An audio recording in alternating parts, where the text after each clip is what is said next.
Hi everyone, শীতকাল একটা আজব ঋতু, তাই না? প্রকৃতি থাকে একদম শুষ্ক আর নিরস, কিন্তু শীতের সবজি বা খাবারগুলো যেগুলো থাকে সেগুলো শুষ্কতার বাইরে সতেজতা ফিল করায় আমাদের। বাজারে এখন শীতের সবজিতে ভরপুর, আর এই শীতের একগাদা সবজি দিয়ে বানানো সিম্পল খিচুড়িও যেন অমৃত লাগে খেতে। আর এই সবজি খিচুড়ি শুধু খেতেই মজাদার না, এতে থাকে প্রচুর পরিমাণে ভিটামিন, ফাইবার, অ্যান্টিঅক্সিডেন্ট, মিনারেলস। শীতকালে বিভিন্ন ধরনের সবজি দিয়ে ঝটপট বানিয়ে নেওয়া যায় এমন মজাদার খিচুড়ি। ওকে, এবার রান্না করা যাক।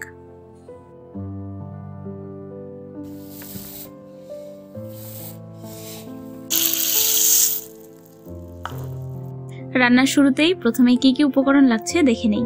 সবজির মধ্যে আমি মটরশুঁটি, টমেটো, ব্রকলি, আলু, শিম, গাজর, ফুলকপি, বাঁধাকপি, মিষ্টি কুমড়া নিয়েছি।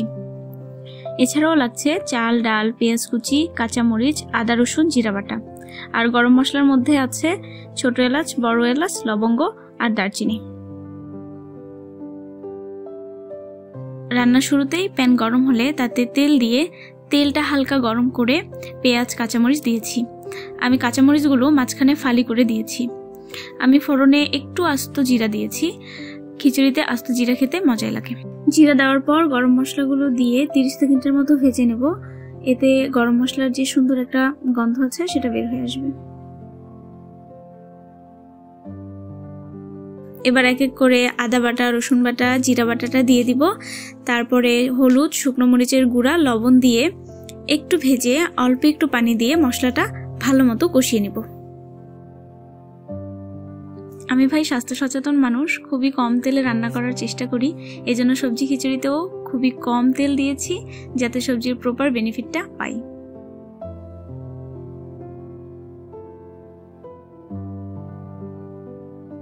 মশলা কষানো হলে এক এক করে সবজিগুলো দিয়ে দিতে হবে। আমি প্রথমে গাজর আর আলু দিয়ে দিয়েছি। গাজর আর আলু সেদ্ধ হতে একটু বেশি টাইম লাগে, এজন্য আমি এগুলোই ফার্স্টে দিয়ে দিয়েছি। গাজর আর আলুগুলো মোটামুটি 3 মিনিটের মতো আমি রান্না করে নিয়েছি।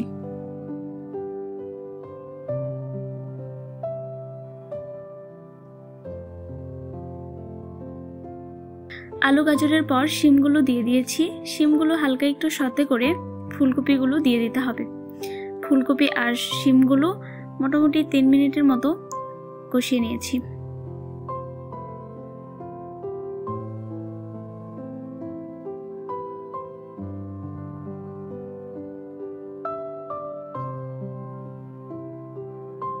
এরপর এক এক করে কেটে রাখা ব্রকলি আর বাঁধাকপিগুলো দিয়ে দিয়েছি।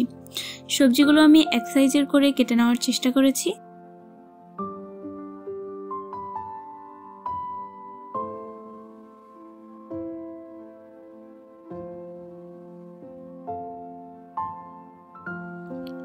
সবজিগুলো এ পর্যায়ে ওভারকুক করিনি, এমনভাবে রান্না করেছি যাতে সবজির উগ্র গন্ধগুলো চলে যায় আর 40%-এর মতো কুক হয়। এর চেয়ে বেশি রান্না করলে চাল ডালের সাথে সবজিগুলো একদমই গলে যাবে। সবজিগুলো 40%-এর মতো কুক হলে ডাল দিব। আমি আজকে খিচুড়িতে শুধু মসুর ডালই ব্যবহার করেছি। ডালগুলো রান্নার 30 মিনিট আগেই ভিজিয়ে রেখেছিলাম। আমার কাছে ডাল ভিজিয়ে রেখে খিচুড়ি বানালেই সুবিধার মনে হয়। ডাল দেওয়ার পর বেশিক্ষণ রান্না করার প্রয়োজন নেই। জাস্ট ডালগুলো সবজির সাথে মিশিয়ে কেটে রাখা যে মিষ্টি কুমড়োগুলো আর টুকরো করে রাখা টমেটোগুলো ছিল সেগুলো দিয়ে ভালোভাবে ডালের সাথে আর সবজিগুলোর সাথে মিশিয়ে নিয়েছি। এরপরে চাল দিয়ে দিতে হবে। আজকে আমি আতপ চাল দিয়ে সবজি খিচুড়িটা বানিয়েছি। আমার এই খিচুড়িটা আতপ চাল দিয়ে খেতে ভালো লাগে, এজন্য আমি আতপ চাল দিয়েছি। এছাড়া যে কোনো চাল দিয়েই এই রান্নাটা করা যায়। চালগুলো দেওয়ার পর সবজিগুলোর সাথে ভালো করে মিশিয়ে 2 থেকে 3 মিনিটের মতো রান্না করে নিতে হবে। এরপর আমি চালের পরিমাণ অনুযায়ী পানি দিয়েছি। আমি এখানে গরম পানি দিয়েছি, কারণ গরম পানি দিলে দ্রুত রান্না হয়। পানি দিয়ে ভালো করে মিশিয়ে ঢেকে রান্না করে নিতে হবে।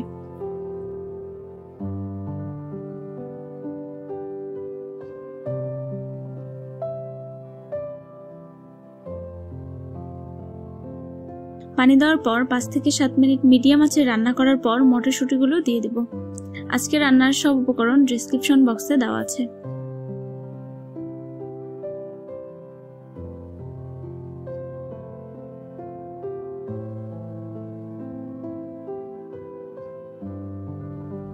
মটরশুঁটি দেওয়ার পর ঢেকে আরো 5 মিনিটের মতো রান্না করে নিতে হবে। এরপর কুচি করে রাখা যে ধনেপাতাগুলো ছিল সেগুলো দিয়ে ঢেকে একদম লো হিটে 5 মিনিটের মতো রান্না করে নেব।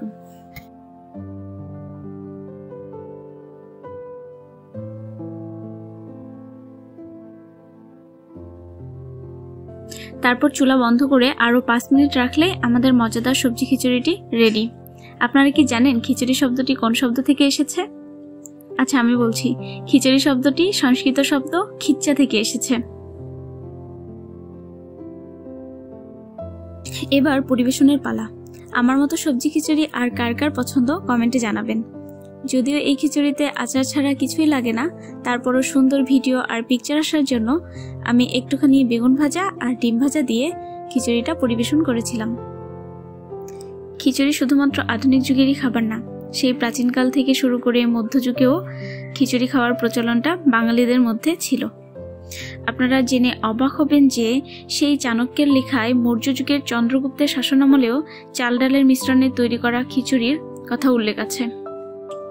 আর কথা না বাড়ায় আবারও একটা নতুন ভিডিও নিয়ে আপনাদের সাথে কথা হবে। সেই পর্যন্ত আপনারা সবাই ভালো থাকবেন।